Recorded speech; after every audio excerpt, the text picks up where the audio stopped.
Will C-3PO and R2-D2 get a bigger role in Episode 9? Also, we've got some new images from The Mandalorian to show you guys, and are we really going to go back in time to see the Old Republic on the big screen?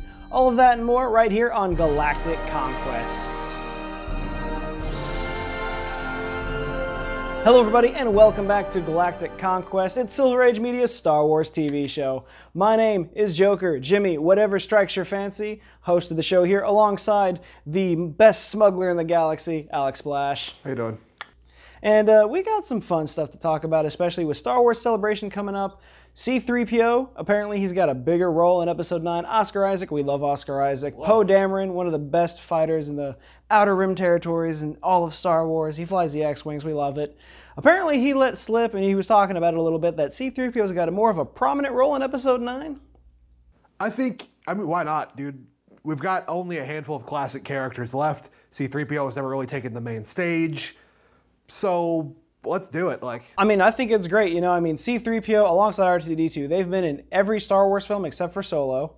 So, I mean, it only makes sense that, you know, they should come back and bring back those original roles. You know, those are the first characters we really get to meet, and when the first Star Wars movie came out in '77. So that's the ones we've known from the beginning.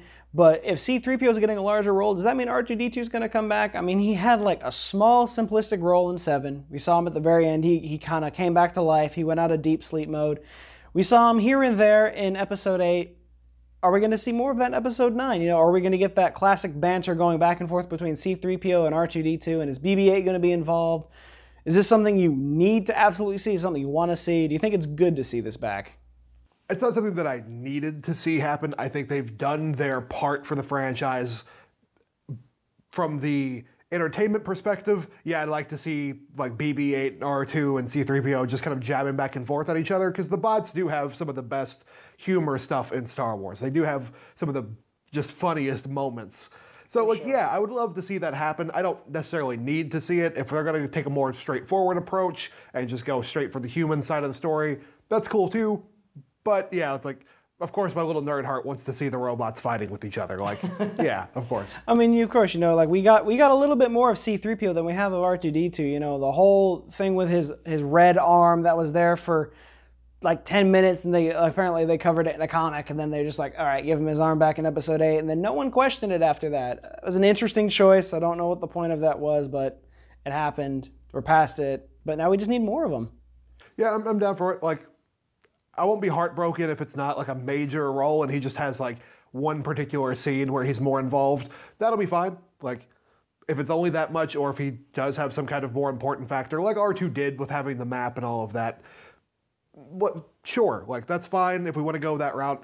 But really, the aspect I'd like to see is, let's let them shine where they're the best. Let's have them have the comedy stuff. Like, if this is going to be the last time we get Anthony Daniels back as C-3PO in live action, then yeah, beautiful send-off, let's do it.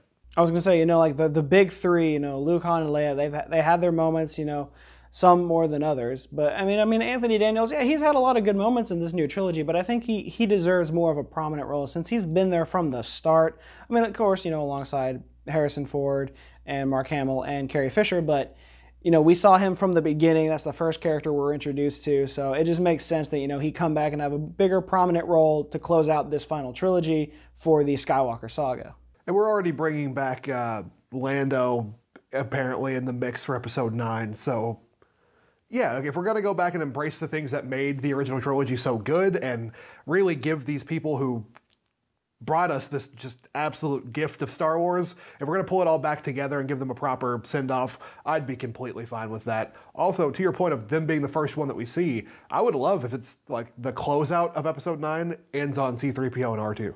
That would be kind of neat. I can see how that would be nice. You get some twin sunsets in there somewhere. Something like that. That would be really cool. I appreciate that. That's a really nice thought. But also, well, on the subject of droids, we've got a new image from behind the scenes of the Mandalorian, and Jon Favreau shows us this really awesome image of, I believe is it Taika Waititi? Yeah, it's Taika who's voicing a droid. Yeah. It's an assassin droid. We don't know if it's IG-88. It's probably not IG-88.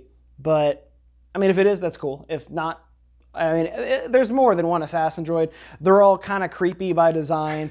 We were all traumatized by the 64-bit version of him in Shadows of the Empire. Was not a fan. But I mean, I think it's cool, The Mandalorian as a show probably isn't going to play much to the bounty hunter aspect. But I mean, the Mandalorian armor that we see with Boba Fett, as well as IG-88, they're prominent figures in the bounty hunter area of Star Wars. So pulling these styled characters back, I think is a great idea. Also, I think that's just a great room to play in for Star Wars, especially like on the TV side of things. You don't want to go over the top budget. There's not enough opportunity to earn your way back in like there is with a movie. So if you can have more contained storylines with these smaller bounty hunter characters, people who won't take a whole lot of anything besides practical armor and kind of menacing presence and tracking and that kind of stuff, you can tell really good stories with these characters, and they have a very simple motivator in money, and they can switch sides, and you can have this kind of who's on whose team situation going on. It's like, there's a lot of interesting ways to tell the bounty hunter storyline. If it is IG-88, great, tie it all in. Like, that's amazing. If not, yeah, it's an assassin droid. But I mean, it's curious, I guess, it could be IG-88, it's a droid. Who knows how long it's been around? But it makes, because, we've seen them in the Clone Wars. There's in season 1 of the Clone Wars, you get some assassin droids. So it makes me wonder, with the idea of the Mandalorians, if this is a true Mandalorian, at what point in the timeline is this going to take place to where IG-88 could actually be a prominent role to be in the show? Although I am fairly certain, I think you said that we did have an article from Screen Rant saying that it is supposed to take place between Return of the Jedi and The Force Awakens. That was what I heard on that report. It was talking about Filoni and Favreau supposed to be showing footage or something like that at Celebration. That would be great. So yeah, I'm hoping for that. But I think that was the time period that we were given. I don't know how true to form that is. I mean, if that's the case, I think that's another smart place, because everyone's always imagined, they're filling in the spot between 3 and 4, and they've put a lot in there. There's really not much more we can put besides the Obi-Wan solo film or TV series, whatever they want to do there. But, there also isn't a whole lot between episodes 6 and 7 that we haven't seen that's not in book form yet. So putting a TV show in there to kind of fill in that gap a little bit just from another point of view, like what was happening with other people in the galaxy, smart play. Yeah, I think that is a very safe play. And I like this time period that we're in with The Force Awakens, Last Jedi era movies. It seems like the technology is advancing a little bit even further. Like, we're building up and kind of improving on what we had from the prequels and the original trilogy a little bit. Like, there's a definite gap there. And also, outside of canon, the way that we shoot things in the modern time, like, I like that each version of the Star Wars movies look and feel very different. Yeah. Because it does make them feel like a very distinct kind of gap in the movies. Yeah, for sure. They all have their own very unique era, so to speak, around it. It's literally like, like the 70s and the 80s and the 90s. They're all very different times for us. So looking at it with Star Wars, even though it's drastic years apart, it'd be like 18 years, 30-year differences, but you can just tell like how far the technology and the time itself has come, especially with all the different, with the Empire, the First Order, the Rebellion, the Resistance, and all that kind of stuff. And also, in the original trilogy, we do have like the bleak, bland kind of coloring in some of the movies. It does kind of look like a little hopeless in some areas. Exactly. And then in return, you get on Endor and it's green and full of life. It's like, that's cool. That was a cool little like reflection of the world around you kind of thing. But then you go into the prequel eras, which were so saturated and heavy and filled with color. I love it so much. Yeah, and I enjoyed the look of those films a whole lot. And then going into the new era, we retained a little bit of everything. Yeah, you got a little bit of both. Yeah, in The Force Awakens, where it's like, yes, on Jakku, it's a little more desolate and bleak and Tatooine-ish. But then when you're moving around and you're getting to like Takodana, where Maz's castle is, everything is vibrant and colorful. And the scene in the forest with Rey and Kylo, it's that's such a good scene. The red of the lightsaber and everything, like it all just stands out and pops, but it's not like ridiculously colorful like we got in like episode 2, for example. I love it. Which I love, but it's a very happy medium kind of for the contrasting styles. Yeah, just in the terms of the color of the films as they progress. Yeah, and then Rogue One did the same thing, where it was like, yeah, there was a lot of it that made you feel like, wow, this is dreary and dry, and I'm not happy. But it takes place in that same timeline with the rest of the original trilogy to be, wow, this is really dreary and dry, and I'm not happy. But then the filming of it is grounded, and then the scenes where there is like the forming of Rogue Squadron, where they make the plan to go to Scarif. Yeah, Rogue One. It's like it's all there. The color is vibrant. It is popping, and it's like the look that you always wanted inside the Rebellion. Yeah, and it just completed everything, in my opinion. It pulled the whole circle thing, the circle of style, fully together. Everything felt complete after that movie because it was like, yes, everything that I wanted to see cinematically just I couldn't agree more. fell together. I'm happy to see more of the Star Wars mythos being explored in live action because, yeah, we've seen stuff in Rebels and Clone Wars that, like, yay, we're adding things into the canon and the comic books, it's here. Yeah. But to see it in a visual, way like this, in a way that we haven't seen it yet, it's going to be pretty great. Just to embrace that side of bounty hunterism that's not Jango or Boba Fett and really just go full on deep dive into it, and that's all I'm hoping for in The Mandalorian. So give me any time, place, give me any reason for this thing to be back, and I'm gonna follow you in on it. I will say, I think this is depending on if there's supposed to be any major character mention, even if they just mention some of the characters. If that's not the case, this would be a prime time and a prime opportunity for them to try to play outside the boundaries of what we already have and start developing that Old Republic era, because we were really introduced to the entirety of the Mandalorians through the comics and through the Knights of the Old Republic 2 video game, of course taking place 3,000 years before the events of the Phantom Menace. That's when we get our first real look at Mandalore and everything that they have there.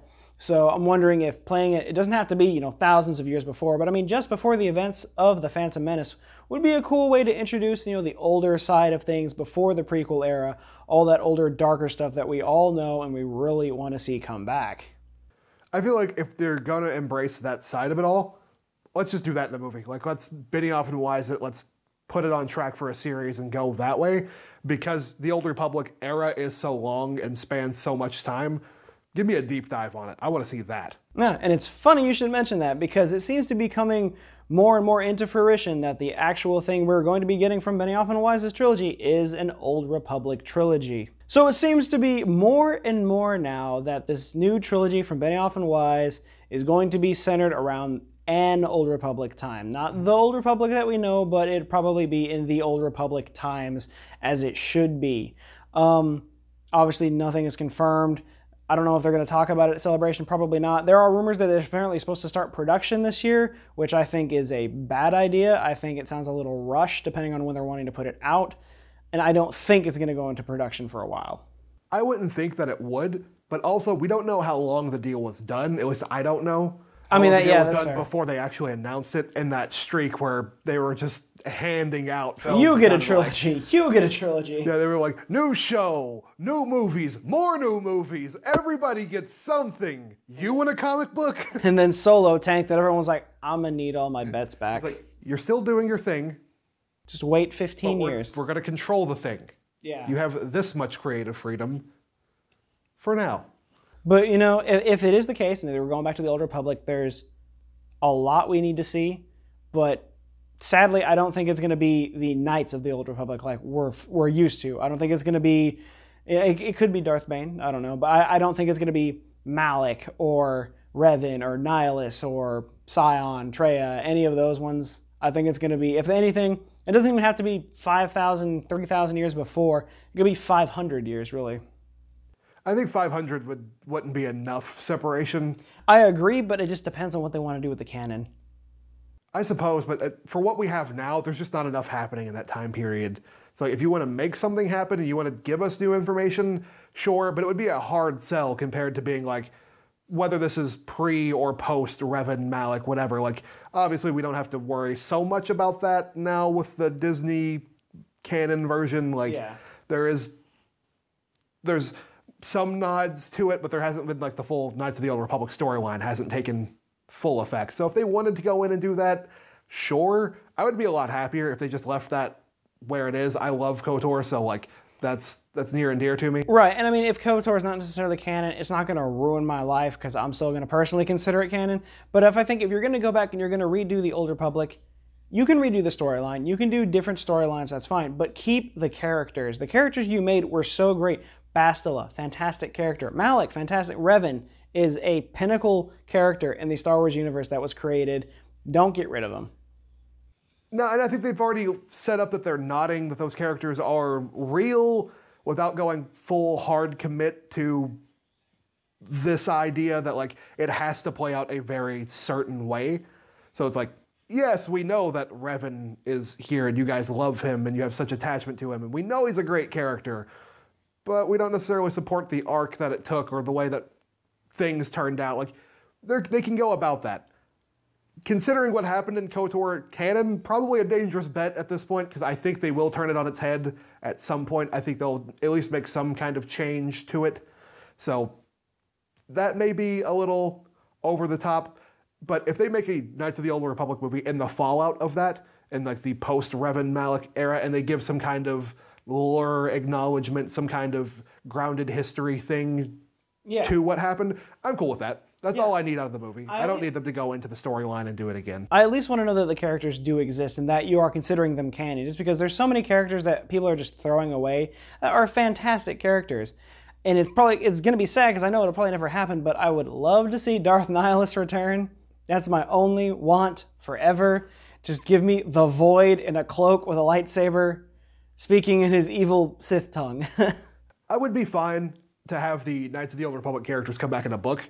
I don't even necessarily want to see a lot of them in film, just because like your idea of what those characters should be, like it's perfect. Like if you played the game, you had a personal experience and attachment to those. So I'd love to just keep that. Maybe if you want to explore, like, okay, Nihilus somehow did not die because he's the Force entity or whatever. Like maybe a 1,000 years later, he finds a way to torment somebody again. Like, cool, I'm here for that. Star Wars horror is a thing that can exist. Yeah, I'm actually incredibly on board for that. Like, I'm not a huge horror fan, but if you add Nihilus to the mix who's just eating people's souls or whatever, like, yeah, I'm here. But I don't need you to be like, hey, we're doing a Knights of the Old Republic movie. No, remember Revan? No. Remember him? Absolutely not. You want that? No, I don't think they need to go that far. I do think an Old Republic movie needs to happen to establish what happened before.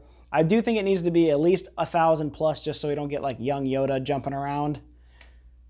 Yeah, that would make it probably feel a little too like okay, hold up, don't, yeah, so let's back it up a little bit, so before Yoda's time. Yeah, even just a couple hundred years before that, I would be fine with. Yeah. However far back you want to go, like, yeah, sure, take us back to the early days. That's fine. Do what you want to do with the movie. Like I said, I just don't want it to be like this forced nostalgia trip that like a niche portion of the fan base is going to actually understand. No, and I completely agree, but I think, you know, whatever they decide to do, I'm gonna be okay with it. I'm gonna suck it up. Yeah, I don't think it's gonna be terrible. I think whatever they do, be it Old Republic or not, it could be 5,000 years after Episode 9 for all we know. Yeah, I'm super on board for that. I want to know what's happening next. But I mean, whatever the road they take, I think it'll be great. Hopefully we'll hear something about it at Celebration. Probably not. Don't really know. I would love to. If they unveil something about it, give us some footage, a trailer or something like that. But I know we're gonna get the Episode 9 trailer at Celebration. We're going to get The Mandalorian at Celebration.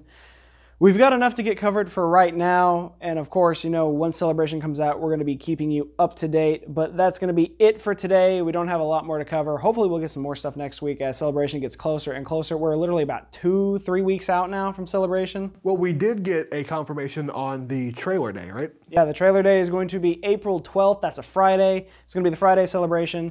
They assume sometime between 11 a.m. and 12 p.m. So I'm not sure. Is Chicago on Central Time or Eastern Time? Chicago's on Central, I believe. Okay, cool. So sometime in between there, check what time zone you're in. Be on the lookout. It will definitely be up. I will have a review and a reaction to that on my channel when that comes out. But until then, that'll be it for this week's episode of Galactic Conquest, and may the Force be with you.